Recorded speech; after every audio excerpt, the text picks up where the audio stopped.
Tonight on Capitol Journal, the legislature is on spring break this week as lawmakers prepare for the final stretch of session. We'll take a look at what we can expect in the weeks to come, including on the issue of gambling. And the break allows us to have more of a federal focus this week. U.S. Senator Britt joins us for a wide-ranging conversation about the latest from Washington. And two men who aspire to Congress are in studio. 2nd District Democratic runoff candidates Anthony Daniels and Shamari Figures make their cases for Congress. It's all next on Capitol Journal.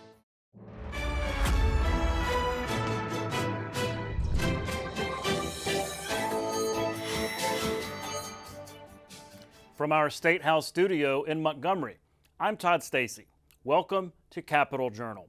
The legislature is out this week, taking the second of two planned spring break weeks. This new twist to the legislative calendar was meant to allow lawmakers time back in their districts to meet with constituents and hear feedback. It has also allowed lawmakers and staff time to catch up on legislation, including the budgets, and prepare for the homestretch of this session. Let's take a look at that legislative calendar and see what's next. The House and Senate have met for 17 legislative days out of the 30 possible days. That means they have 13 more meeting days, not counting committee-only days, between now and May 20th. That's the last possible day the legislature can meet under the Constitution's 105-day limit. Of course, they could be finished ahead of schedule, and they have done that in recent years. So what issues do we expect to come up when they return in April? We expect the budgets to begin to move. Work has already been done behind the scenes to craft both the general fund and the education trust fund, but they still need to be introduced and go through the committee process. Workforce development promises to be a big focus as well. We've reported on the ambitious package of bills seeking to remove barriers from Alabamians joining the workforce, and there seems to be momentum behind those. The gambling issue is still unresolved, with the House and Senate passing vastly different items. Other issues to watch for include tort reform, a bill to limit unionization efforts, and a crackdown on teen vaping. Those are just a handful of a wide range of issues to expect when they come back in April.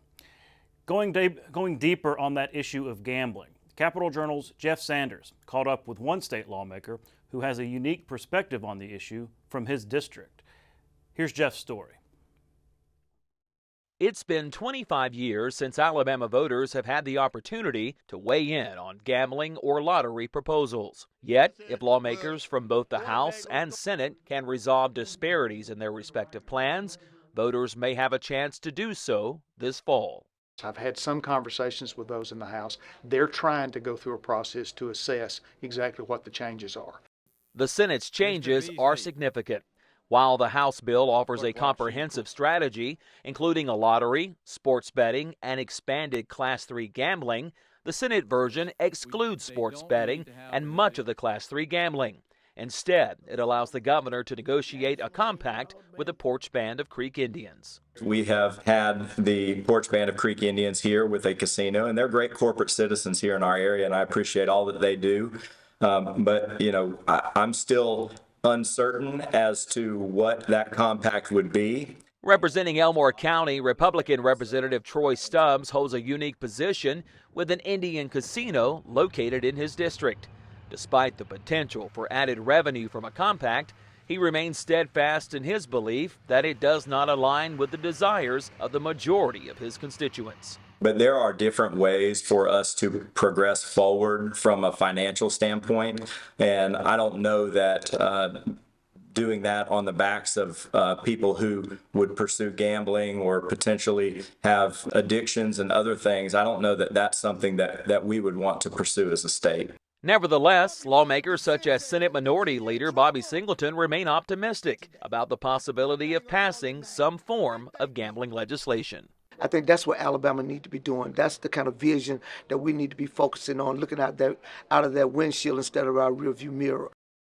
And it will be up to lawmakers here in the House to decide what to do with those two competing pieces of legislation when lawmakers return to the State House on April 2nd. For Capitol Journal, I'm Jeff Sanders. It's fair to say that many state lawmakers are ready to hit the ground running when they return on Tuesday. Capitol Journal's Randy Scott caught up with two who are taking stock of the session so far and looking ahead to see what's to come.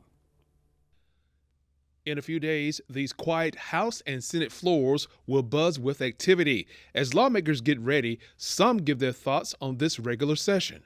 If I graded what happened in the first half, I said we got a C. I'd give it an A, maybe an A+.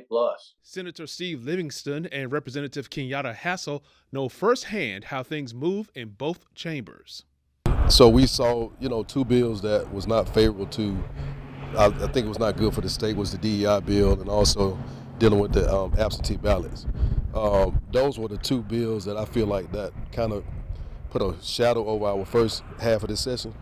Some of the things that we've done in the Senate this year, any single one of those items would have been a heavy lift inside the session, and then you come in and you throw in the IVF issue that the Supreme Court hit us with. So we have tackled a lot of key issues this year. Sure have. Lawmakers do agree on one thing. The first half of the regular session can be described this way: very busy. So as they return to Montgomery for the second half, the question remains, what are they looking forward to? Working on priority bills, including gaming proposals. The House has a bill and the Senate bill in the basket. They're debating on what to do with that. I don't know if we'll pick that up this next week or the week after, but it'll be coming soon, I'm sure, to try to come some more compromise. I got overwhelming calls, letters, people came to visit me. A lot of constituents want to see gaming happen in the state of Alabama. So that's the one I'm kind of looking forward to, and also the budget. The agenda is still full. I think next week when we come back into session, we'll deal with military bills on Tuesday. And I think the week after that, we'll go into the workforce development, the Working for Alabama bills. I'm working on some military stuff, some compact bills in the military. So I'm hoping that I can go ahead and get that through the committee. And it's a military bill, and also I'm working on I'm trying to get this bill through committees, an absentee ballot bill about getting rid of affidavit. For Capitol Journal, I'm Randy Scott. Sad news this week for the proud alumni, current students, and faculty of Birmingham Southern College. After 168 years, the institution will close its doors at the end of this term. The Board of Trustees voted unanimously this week to close the longtime institution. The announcement came after state lawmakers attempted to provide the private school with a $30 million rescue loan, but that was deemed too great a credit risk by State Treasurer Young Boozer. Some have argued that even with the loan, Birmingham Southern likely faced closure after several years of financial mismanagement led to insolvency. Other colleges, including the University of Montevallo and Auburn University, said they would take as many Birmingham Southern students as they can. Just a sad story all around, and all of us who love our alma maters can empathize with those Birmingham Southern family who are heartbroken right now. Turning to Washington, Congress is also on recess after passing an appropriations package late last weekend to fund the government and avoid a shutdown. The $1.2 trillion package includes funding for defense, homeland security, health and human services, education, financial services, and state and foreign services. Congress split the funding bills into two minibus packages this year, this one being the second. Specific to Alabama, Senator Katie Britt, who sits on the Appropriations Committee, said the bill contains more than $6.2 billion for Alabama priorities, including $68 million for Fort Novacell in the Wiregrass, $14 million for Maxwell Air Force Base here in Montgomery, $25 million for Redstone Arsenal in Huntsville, and $28 million for community transportation infrastructure. Britt voted for the appropriations package, while Senator Tommy Tuberville voted against it. In the House, the vote was along party lines, with all Alabama Republicans voting no and lone Democrat Terry Sewell voting yes. And as it happens, Senator Britt will join me here in studio to talk about this and other issues when we come back. You can watch past episodes of Capitol Journal online at video.aptv.org. Capitol Journal episodes are also available on APTV's free mobile app. You can also connect with Capitol Journal and link to past episodes on Capitol Journal's Facebook page. And you can listen to past episodes of Capital Journal when you're driving or on the go with Capital Journal Podcasts. Keep up with what's happening with Capital Journal.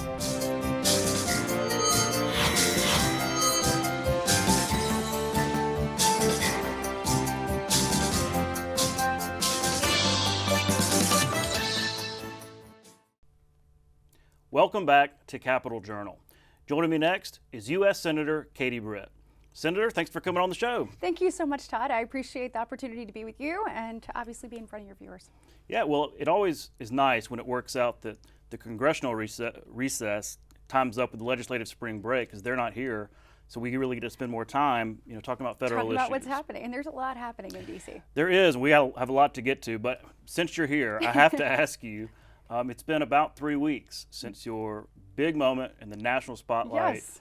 Giving the GOP response. Seemed like everybody had to have an opinion about Oh, it. yeah, and I certainly haven't been keeping a low profile, huh? Not at all. But I wanted to ask you, because there was all this criticism. I think there were more articles written about your response than there were about the president's speech. But what's it been like with that kind of public scrutiny? Well, I think you just kind of nailed it. I think when you look at President Biden and you looked at his failed leadership, whether it's our disaster at the border, whether it's what's happening abroad, or even what's happening at home. I mean, people sitting around their kitchen tables know that their dollar doesn't go as far. They know that their children are not as safe, and they see their standing in the world continues to be diminished. And so, of course, the liberal media would love to focus on something outside of his actual performance. But it's been fun.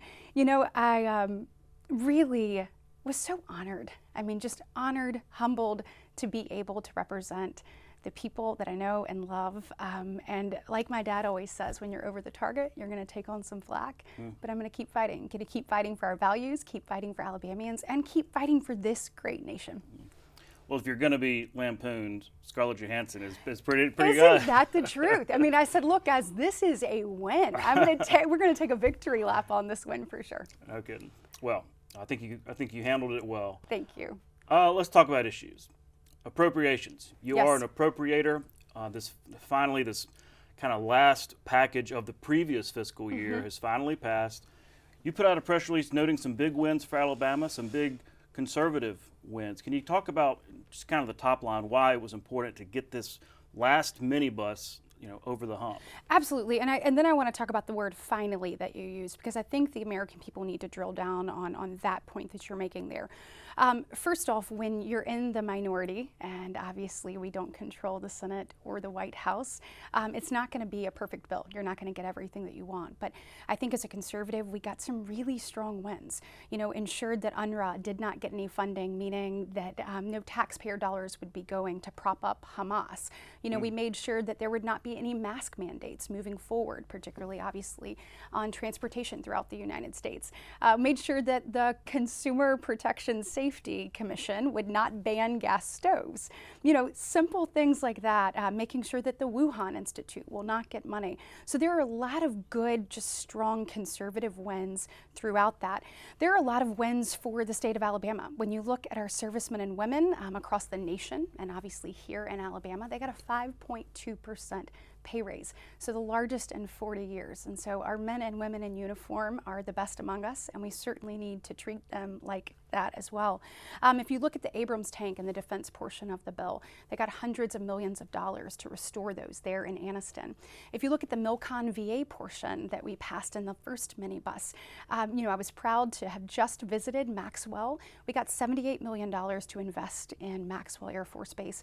I was just at Novacell a few weeks ago. We got almost $70 million there for infrastructure, including new barracks. If you look at Huntsville, there was $225 million worth of investment here in Redstone. And you know this yourself, it is not an if, but a when we have another BRAC. And every single dollar that we can invest into bases here in our state, not only do I believe is what is right for national defense, but I think it makes it more and more likely that we'll be able to sustain those economic engines here in Alabama and be able to serve the country from those for years to come. So, you know, our inland waterways had some huge wins. Obviously, the Port of Mobile, you look at what's happening there in shipbuilding. And so from the top to the bottom, from the shoals, from Helen Keller Hospital to the shores, we made sure that Alabama was well represented. And I was proud of the over $7 billion that we secured for the state of Alabama, to have secured over $1 billion of that myself. Let's talk about the border and how this appropriations bill impacted that, because the Homeland Security portion was in there, right? Yes, absolutely. And I've seen an increase in ICE beds. I'm guessing that's what where they shelter after they're going through their asylum process. Also some shelter and service program changes. Talk about this. Yeah, so one of the things that we went back and forth, and ultimately it ended up being, you know, really House Republicans and Senate Democrats, and then also the White House in final stages of negotiations of what this would look like. There were some people that were pushing a CR. For me, that would have been a loss, because if you're cementing a deal that was made under Pelosi and Schumer and Biden versus one that's made under Johnson and Schumer and Biden, you know, we are certainly going to get the better end of the deal with the latter. Making sure that we could make some strides, which is what we ultimately ended up doing. They were incremental changes, but they're ones that are significant. So you mentioned the detention beds. We went from 34,000 to 41,500 detention beds. That's a 22% increase there. You look at the amount of money that we have just, you know, to spend for Border Patrol agents. So we have 2,500 new Border Patrol agents. So those are between the ports of entry. We did 150 new officers there at the ports of entry. You know, that is significant. There are a number of things too. We got a cut in the SSP program, which is big. So for SSP, that Shelter and Services Program, that's what the Biden administration uses to provide what we call white glove service to migrants who come across our border, flying them where they want to go, housing them at places like the Roosevelt. And so for the first time, you know, in a long time, we've actually gotten a significant cut in that of 20%. So that was a big win. So there's a number of things that happened. We also got $300 million for transportation and deportation of migrants. And so when you look right now at ICE, we have about 6.3 million people that are on what we call ICE's non-detained docket that they are tracking across the United States. Of that 6.3 million, 1.3 million of those have been given their due process, and they have been given their final orders of removal. That means that our court system has said you have, you know, no legal justification for being here and you need to go home. Of that 1.3 million, you know, it is time, obviously, to make sure that they get back home. And so this 300 million will hopefully be able to achieve that, because we know when people are sent home, when they have no lawful purpose of being here, that also serves as a deterrent for more people coming here. So while incremental changes, they're certainly significant and certainly better than a Pelosi, Schumer, Biden deal. Interesting you brought up that point, you know, a CR versus an actual appropriations package, because a lot of your Republican colleagues voted against it, pointing out different things, because voting no is pretty easy. But you are on the appropriations committee, so you have a hand in crafting some of this stuff. I know you're in the minority, so it's not like it's your bill. Right. But does that make a difference in supporting the bill or not? Because if you're asking, if you're getting things inserted in here to help Alabama to do everything, it seems like there would almost be an expectation. Yeah, I need to vote yes, because if I vote no, I'm not going to get those asks again in the process. Yeah, so there's a number of things that go into it. First off, I take doing my job very seriously. And you all sent me up there not to kick the can down the road, not to take the easy vote, but to roll up my sleeves and do the hard things. I am incredibly frustrated by the lack of people's willingness to do just that, their job. So if you look back, we actually finished our job on the Appropriations Committee in the Senate about 239 days before we actually finished passing these bills at Saturday at 2 a.m. And if you look at that, in that time period, Schumer went 128 days without ever putting an appropriations bill on the floor. Now, we did all 12 bills individually. We allowed for them to be marked up, and we actually put it out for the public to see. And so the fact that people are reluctant to actually get in there and do their job has been incredibly frustrating. So by the time we passed these, on Saturday around 2 a.m., the final tranche. We were about 6 months into the fiscal year. So that means that all of our agencies, that means our courageous men and women in uniform, that means our Border Patrol agents, whatnot, we're operating under a CR. It's not good for them. There's no predictability, and it actually weakens their stature, and in the long run ends up costing us more money. And so what we need to do is get back to doing our job. So I did the work. The former staffer in me came out and started digging in, and I said, when's the last time that Congress actually did their job? Passed all bills by September 30th, 1997. Todd. And that, if you look at when we passed all 12 bills individually, it was actually 1995. When we do these, it costs people more money, we kick the can down the road, and it doesn't allow for predictability and strength across the globe. And so when you do talk to your members of Congress, encourage them to do their job and do it on time. That's something that I think would make a significant change and would put the American people in a much stronger position.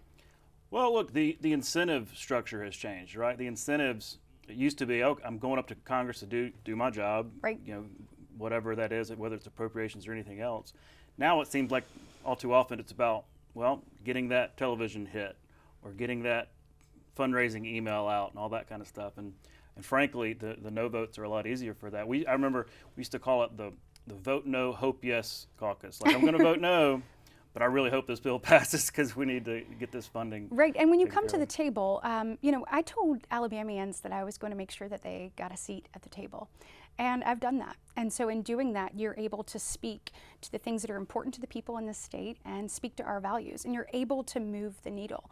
And so I'm going to keep doing that. We're going to keep fighting for the priorities, make strong investments across our state in our military and obviously from corner to corner, and make sure that we put our values and our people in the best place possible. And so that doesn't mean sitting outside the room and voting no and hoping yes, but it means getting in the room and trying to truly make a difference. And that's exactly what I'm doing and what I'm going to continue to do. Well, speaking of tough votes, we're still waiting for the House to make a decision on this Ukraine and Israel funding package. You voted against this, kind of citing process and things like that. Why would you vote? Because I know I've heard you talk about the importance of supporting Ukraine and the importance of funding Israel. So why did you vote against that? So it's a process argument. Like, if you look at the fact that we have been here, and I just mentioned we were 174 days into the fiscal year before we actually did our job for Americans. We're failing our country. I very strongly believe that we need to pass all 12 bills. You can't supplement something that doesn't exist. And so knowing that we have to get our base funding, is stretching the dollar in every way possible, looking at what are our defense capabilities, where do we need to invest money. Then you take a look after you've actually done your job, you take a step back and you say, where are the holes? What did we not plan for? How do we make sure that we strategically implement that? That is something you do. You supplement. I have said, you're trying to ice a cake that hasn't been baked. This wasn't in the middle of the appropriations process. This was something that was asked of us after we were supposed to have completed it. And if we don't put our foot down, I am not sure where we go in the future. And so on that note, though, I do think it is critically important that we stop Putin dead in his tracks. I believe an emboldened Russia is an emboldened China, is an emboldened Iran. What's the best way to do that? How can we help with it? Because a lot of people have trouble with direct funding. Maybe it's more military aid. Yeah, so I believe in lethal aid to do this, to stop Putin and to stop his aggression. I think importantly, there are some people who want to maybe prop up Ukrainian small businesses. That is not my priority. Gone are the days of a blank check. We've got to be targeted, we've got to be strategic, and we've got to look at the bigger picture.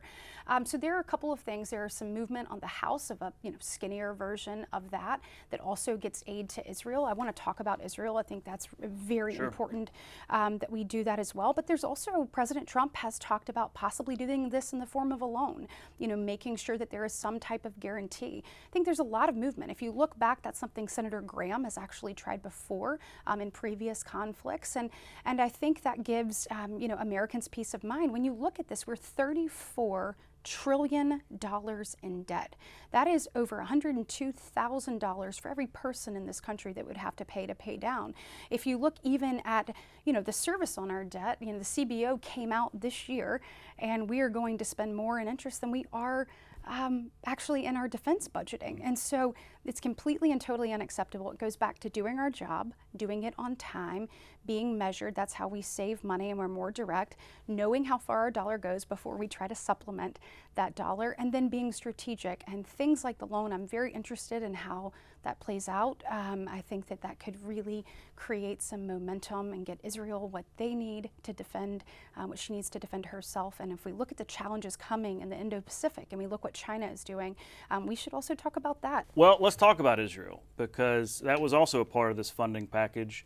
And, you know, at the beginning, Republicans were saying, well, we kind of would like to bunch it all together, and then eventually that became problematic. But how does the United States support Israel? Because I know, the Democratic leader in the Senate had some pretty harsh words for their prime minister. Yeah, and let's talk about that. Here you have the leader of the United States Senate go to the floor and criticize, our ally and a democracy there in the Middle East. Now, interestingly, he didn't call and ask for a regime change on the floor for Iran, who we know is funding these proxy organizations. He didn't go and ask for a regime change for Russia, and we see Putin's aggression and what he is doing. He didn't ask for a regime change in China or North Korea. You see, I could go on and on and on. Yet he came to our ally, and in a moment where we need to be providing them strength, he undermined them. There are 130 hostages still outstanding. That means 130 individuals that are hoping that they are saved. Their families are worrying. They have been taken in the midst of war, 5 of which are Americans. And we go out and you see Leader Schumer give Hamas the upper hand, and I think it is completely and totally unacceptable. And I also want to talk about the other tools that this administration refuses to use that embolden our adversaries and that undermine Israel, one of which is sanctions. So we have seen back under President Trump, he had a maximum pressure strategy when it came to sanctions. So by the end of his tenure, he got it down to about $7 billion that they were receiving from oil revenues as a result of this. Now, here under Biden, as they have loosened these sanctions, Iran is getting about $80 billion in revenue. We know what they do with that revenue. They fund their terrorist proxies, Hamas, obviously they're in Gaza, the Houthis in Yemen, and Hezbollah there in Lebanon. Now, at the same time that this administration walked away from the Pompeo Doctrine and actually started to sanction Israeli citizens in the midst of all of this, they actually removed sanctions on Iran, did a waiver for another $10 billion. Again, we know what they do with this money, and so you have to use every tool in your toolbox, and this administration needs to be doing that. We want to make sure that you preserve every innocent life, wherever it may be. But to go back to where we started, walking to the Senate floor and undermining one of our greatest allies at a time where we're attempting to get hostages home and attempting, of which 5 are American, is completely and totally unacceptable. They've got to finish the job they started, eliminate Hamas. Hamas is the enemy not only of the people of Israel, but of the innocent people of Palestine. And as we work to protect any and every innocent life, we have to make sure that we don't undercut Israel, which unfortunately this administration seems determined to do. And I don't know if that's because they are more concerned about polling in Michigan and Minnesota than they are about us actually keeping our word, but I think it's completely and totally unacceptable, and it's not the way the United States of America should operate. I mean, the investment that China is making in their defense. So if you look at the president's budget came down, which, by the way, the Congressional Budget Act of 1974 says that the president has to, put out his budget there in February. Every year he's been in office, he's been over a year late. But this year again, not only, if you look at the base budget, was it a decrease in Homeland Security both years, which to me doesn't say he's very keen or serious about securing our homeland. But if you look at the defense portion of that, it doesn't keep up with inflation. At a same time where China, for the last 3 years, has increased their budgetary spending in defense for over 7%. And one way that I talk about this with people when it comes to China, if you just look at what they're doing with their naval fleet, Todd. So, we have 291 vessels here, and their version of that and their naval fleet. If you look at the numbers, we're going to go down because of the president's budget request to 285. We'll come back to 290 by 2030. If you look at China, they'll be at 435 in their fleet by 2030. If you look at a conflict in the Indo-Pacific, if you looked at the declassified information that just came out of the Defense Department from the Navy, China can build ships at 232 times faster than we can. If you look at a potential conflict, we've got to make sure that we're investing in the right things and doing it now. And so I think we have to be strategic with that aid, to answer your question. And I also think we have to be creative. And I think what President Trump said about possibly making some of these loans, I think he is onto something. And I think you'll see us continue to talk about that when we get back. Well, hopefully the Chinese are using some of that lower grade steel that they keep dumping. Well played. Speaking of China, this bill dealing with TikTok is coming over to the Senate. House passed this overwhelmingly. Has to do not with banning it. Mr. Adderholt was really careful to clarify that. Not banning TikTok, but forcing them to say, look, you cannot be owned and controlled by the Chinese Communist Party. Really strong bipartisan vote coming out of the House. Not everybody supported it, but so when you start looking at this, because y'all are going to eventually probably take it up or something like it, what are your thoughts on this TikTok thing and as it relates to China and national security? Yeah, so I said it in the State of the Union response, but the CCP knows that if it controls the minds of the next generation, it ultimately controls America. And so while I support this bill, I don't think it goes far enough. And so to your point earlier, the bill forces a sale from ByteDance, which is obviously connected to the CCP, to a different company, or then bans. And on the ban note, I mean, we have gotten a number of death threats to our office. We have also had young people call and say that they will commit suicide if TikTok is banned. That's crazy. And I've heard these stories. And they are coming directly into our offices at almost all of the locations. And what we need to do is, when I say it doesn't go far enough, the actual servers cannot stay in China. They cannot have access to both our data and the algorithms they are using to control our children. I want to put this in perspective for you.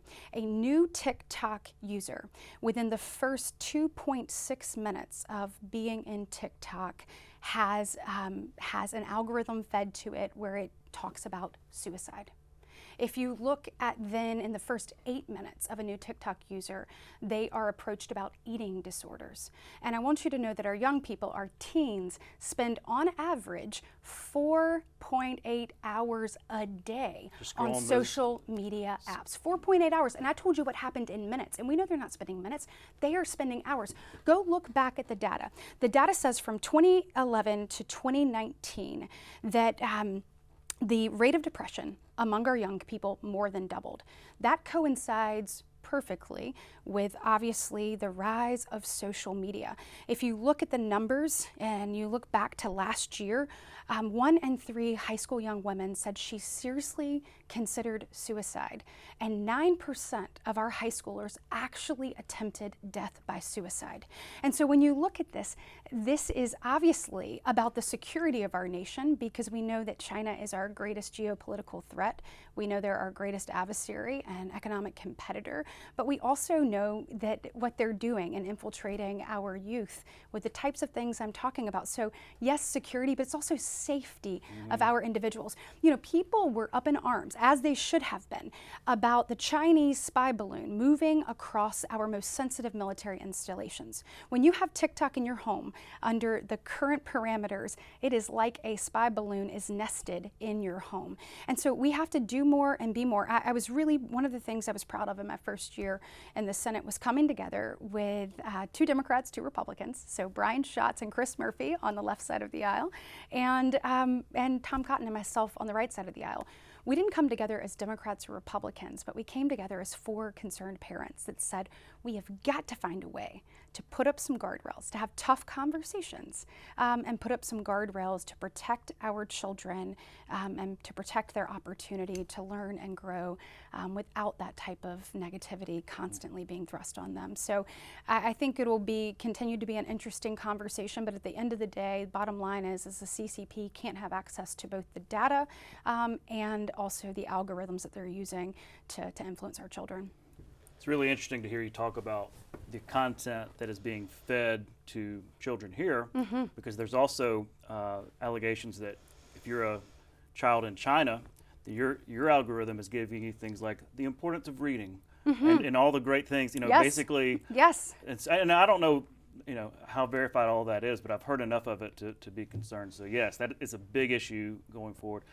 Hate to say we're out of time, but thank you so much for coming on, and Thank we'll you. be looking forward to having you on again. Thank you. I really appreciate it.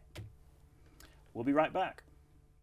You can watch past episodes of Capitol Journal online anytime at Alabama Public Television's website, aptv.org. Click on the Online Video tab on the main page. You can also connect with Capitol Journal and link to past episodes on Capitol Journal's Facebook page.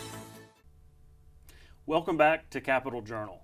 Joining me next is State Representative Anthony Daniels, Minority Leader for the Alabama House of Representatives and candidate for Congress in Alabama's 2nd Congressional District. Leader Daniels, thanks for coming on the show. Thank you for having me, Todd. That was kind of a mouthful, I'm sorry, but yeah, you have a lot of titles. But we're having you on to talk about this race for Congress, and you're in the runoff with Shamari figures. It's kind of a playoff, you got the Republicans in a playoff, a bracket, if you will, and then the Republicans also in a runoff. So now that it's a two-man race for this nomination, what has been your pitch to voters? What is your message for why they should nominate you for this 2nd district? Well, it's very clear. I live here in Alabama. I've been representing Alabama. I've been on the front lines. I've successfully passed legislation. There's a difference between working for a politician and actually being one. We need someone in Congress that's day one there know exactly what to do, and they don't need on-the-job training. I passed a bill to eliminate the income tax on overtime pay. I just introduced a bill to give families up to $2,000 in child care costs and making child care more affordable and getting families back into the workforce. I put dollars in infrastructure all throughout the 2nd Congressional District by being on the Oversight Committee for ARPA funding as well as the CARES Act. And so I have the receipts to show what I've done in the Alabama Legislature. And for me, I've been in Alabama. I came back to Alabama. I left Alabama for 2 years and went to D.C. and worked at the federal level as the chairman of the National Education Association, working with Senator Ted Kennedy, working with Chairman George Miller, and working with the administration at the time on college affordability. And so I've been able to get legislation done at the federal level through my advocacy, and then I returned home. And so I've been back in Alabama for some time. I've only lived outside of Alabama approximately 3.5 years, and so in my entire life. And so I've been here, this legislative district. I was a part of getting this district created. I fought for it on the floor of the House of Representatives. I worked with the folks that were putting the legal strategy together for this district. And so for me, I live in Alabama. I also have a home here in Montgomery. We're in session 4 months out of the year. And as minority leader, I'm here more than the average person. Mm-hmm. And so I understand the issues in the community. I've been able to deliver to the community. And I don't live in Washington, D.C. I don't pay taxes in Washington, D.C. I pay taxes in Alabama. Well, you may have already kind of answered my question because I wanted to go there. You've been attacked over the airwaves pretty harshly. Just a lot of money noticing behind these ads. And that's kind of the main attack is that, you represent Huntsville and you're not part of, this district. So how do you respond to that? I mean, I guess you already sort of went there. Yeah, I respond by saying that I pay taxes in Alabama. I have a home here in Montgomery. As a minority leader, I'm in Montgomery more than I'm in Huntsville. And so I think, at the end of the day, the voters want someone that can deliver for the district, not someone that just moved to the district in October, registered to vote in the district on November 3rd, and still paying taxes and owning a home back outside the district and renting in the district. So you're referring to your opponent? Yes, I am referring to my opponent. And so I know that my opponent is behind those attacks, and he and his team, but he has explained why he took $2 million from a cryptocurrency PAC, and what's their interest. You move here in October, you register to vote in November, and then you get $2 million from an outside group that you were responsible for regulating? I don't know about that. Well, we'll see if we can get some answers on that. Maybe we should have just had y'all both here at the same time to debate this. Well, I did want to ask you about this. You referenced passing bills. In the Republican supermajority, Democrats aren't supposed to really be passing that many bills, maybe local and all that kind of stuff. But you have a reputation of working across the aisle, building coalitions, things like that. I think anybody would say that's a fair assessment. But they don't do that a lot in Congress, especially not now. I mean, there's just not a lot of examples of Republicans working with Democrats on much of anything. In fact, I mean, if you said you wanted to, leadership might not want you to. So let me ask you, would you like that to change? Would you like to be a part of more bipartisan compromise in D.C.? Well, what's important, Todd, is that this district is an opportunity district. And so in this district, it's not a slam dunk for a Democrat, not a slam dunk for a Republican. And so a part of the district being made up that way, you have to have someone that can work across the aisle, can work with the delegation in Alabama, our congressional delegation, can work across the aisle to bring resources to the district. This district has about 5 military bases that are inside or in proximity to this particular district. But outside the walls of those military bases, you see poverty. And so leveraging the military bases to drive growth to the region and for the entire congressional district will create more opportunities. It'll create growth. It'll create opportunities for small businesses and families to be able to bring in higher paying jobs. Well, let's talk about that purple nature of the district, because seeing those primary numbers was really interesting, because I mean the number of Republicans voting and the number of Democrats voting was pretty close, which leads a lot of people to think that Republicans do have an opportunity, a chance to win in November. Part of that's based on a fear of turnout amongst Democrats, right? The fear of, are enough Democrats going to be excited enough to go vote? How do you, and just part of that is the president at the top of the ticket, and he's not polling so well right now. So how do you energize Democrats to get out and vote when there are concerns about turnout? Well, Todd, there's polling data that shows Anthony Daniels beating both Republicans in a general election. But my opponent is not polling as winning ahead of those two candidates that are currently on the other side. And so for me, obviously I have some crossover appeal where individuals say, hey, he may be a Democrat, but he's someone that I can, if there was a Democrat in Congress, I can work with him. Well, my opponent doesn't have that track record. I have a track record of working across the aisle, but I also have a track record of standing firm on the issues that are important to me and my constituents and not backing down for those particular issues either. And so I think that, you see is what you get. I have the track record, I have the receipts, but no one else has the receipts that I have that have delivered in the state of Alabama like I have for working class people and poor people and all people that's represented in this district. Kind of a pragmatic pitch. Sometimes it works, sometimes it doesn't, but people have different reasons for voting, but I hear you on that, and I would love to see that polling. Well, let me ask you about this, because it might be more of a general election thing. Democrats have shown now that they really do have an advantage on this issue of reproductive rights and abortion. It used to say reproductive rights, and Republicans would complain saying, hey, it's actually about abortion. But now when you throw IVF in there, you can legitimately call it reproductive rights in that issue. So looking at what just happened up in North Alabama with that special election for the House district, we know that a lot of that was about IVF. Do you think Democrats, you as a candidate, can leverage that issue to your advantage in the general election? Well, I've already stood up. When the IVF ruling came down from the Supreme Court, I introduced legislation to define a fertilized embryo as not being a child. And that forced my colleagues to have to do something about the issue. And so where there was a sunset provision put on, that was removed, where they looked at the patients didn't have the liability, the patients didn't have the coverage that they need. That was added into the piece of legislation. And so sometimes you have to play defense in order to force the other side to play better offense. And so what we found is, no, they didn't go far enough. But these families, one of the families that I met in their 40s, recently married, who said that, Anthony, this is our last best chance to bring life into this world. And our appointment has been postponed.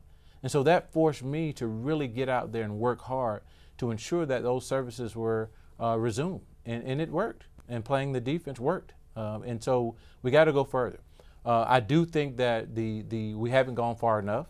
And I do think that this issue can potentially be a really good issue for Democrats going into the fall. I'm certainly going to be watching it because you're talking about something that's really personal to a lot of people. And again, it's no longer just about abortion. It's starting to cover other issues. Well, look, we're out of time, but we'll be following the campaign trail closely, and we'll be paying attention on April 16th for the runoff election. Thank you. Mr. Daniels, thanks for coming in. Thank you for having me. We'll be right back.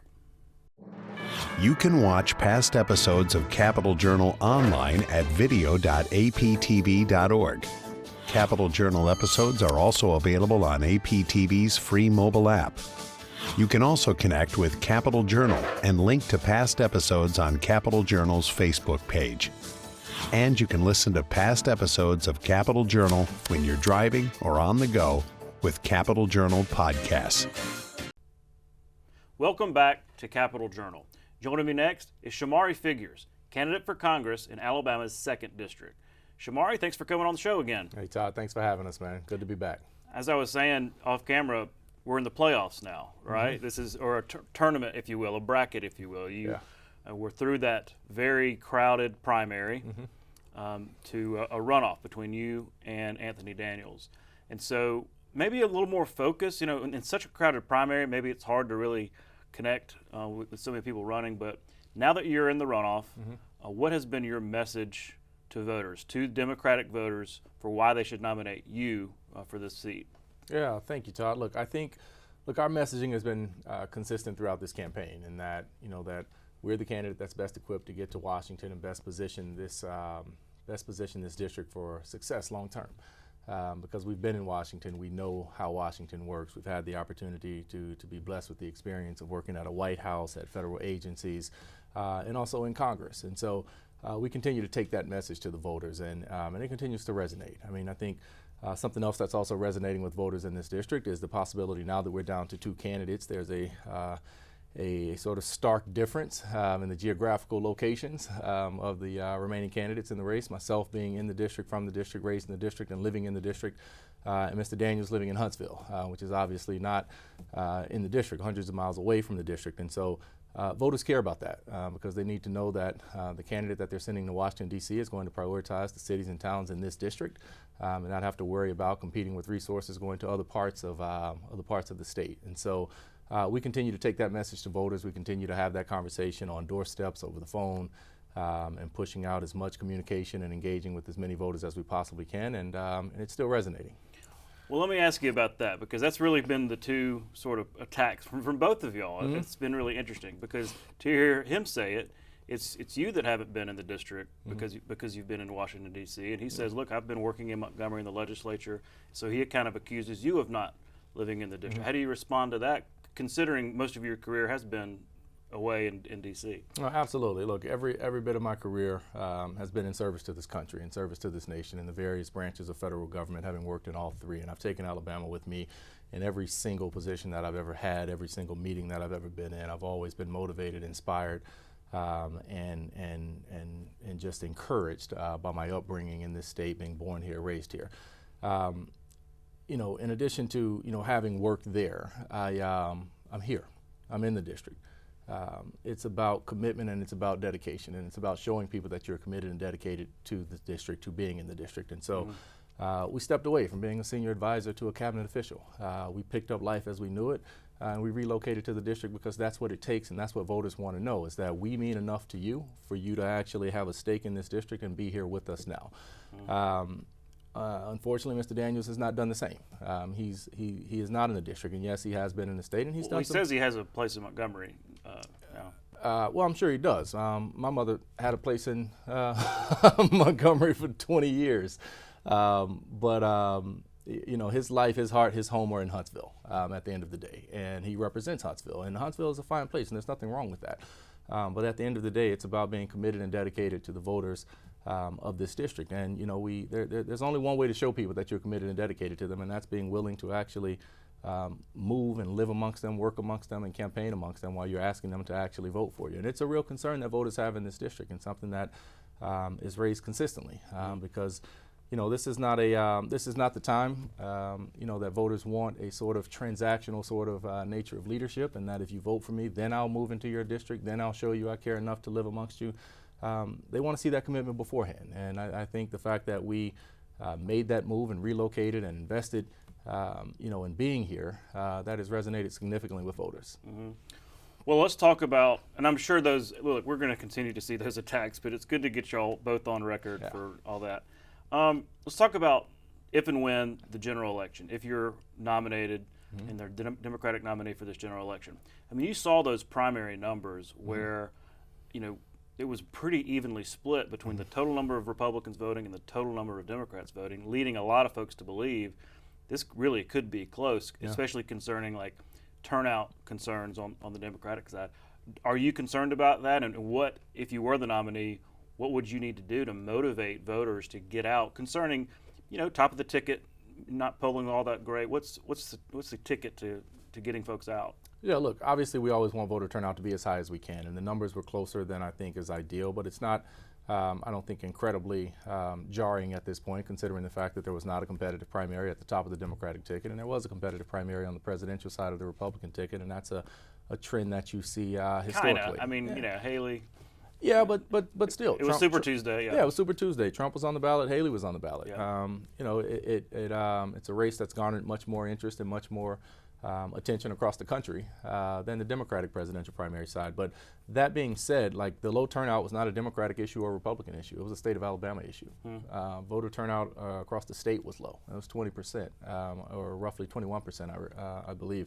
Across the entire state. So look, we're going to do everything that we can to motivate our voters to go out. When you look at the data that the court relied on in creating this district, I think it clearly included data across high turnout times or moderate turnout times and low turnout times, primary years or presidential election years and midterm years and gubernatorial years and that data I think was pretty consistent in terms of what the expectation is in terms of the opportunity of people in this district to elect a candidate of their choice. And so that's our message, is that now we actually have an opportunity to have a legitimate influence on the outcome of our next congressional representative in this district and give the type of representation to many counties in this district that they've never had or has been some time since they've had. Someone that's going to focus on actually bringing resources and bringing federal dollars and bringing attention and care and concern and focus to many of the issues that have gone, unaddressed in too many of these communities and towns across this district. And so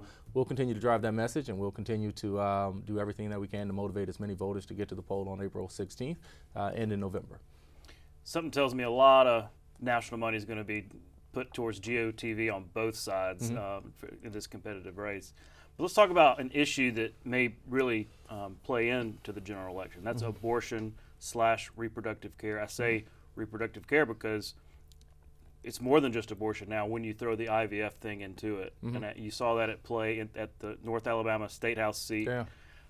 It is certainly, Democrats nationwide know that they have an advantage here, or at least among a certain electorate, to really press that issue. Yeah. Republicans may have some catching up to do, and we'll see what happens there. But is that something, if you're the nominee, you're going to want to press? And what would your message be on that issue? Yeah, look, I think it's, for Democrats, or at least most Democrats, it's always been about more than just abortion. It's always been about reproductive rights, reproductive, health for women in general and women's rights, not just limited to abortion.